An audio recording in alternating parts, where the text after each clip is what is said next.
everyone, welcome to another Windows 10 Insider video. My name's Ed, and in this video we're going to be looking at running Outlook with the FirstRun switch.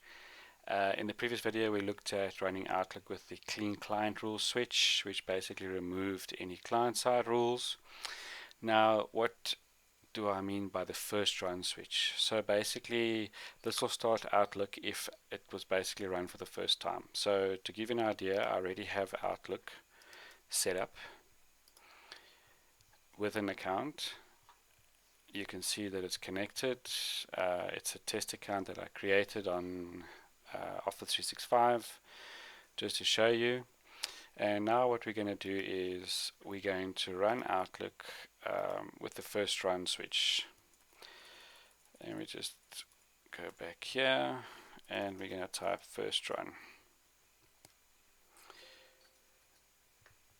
Okay, so this is interesting because it's probably a version issue that it can't be done, or the Outlook issue or Office package that I'm running, but as you can see that it didn't like it, and I'll show it to you again.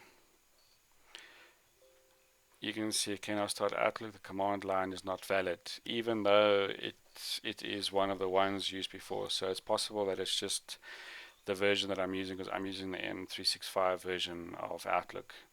So what this in essence does is basically starts Outlook as if it was started for the first time.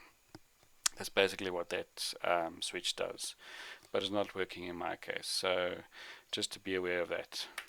And that's just another tip for you on how to run Outlook cleanly again on Windows 10. And you can see I'm running on Insider build, so everything is done. Here is pretty much testing and making sure that everything works. Thank you very much for watching.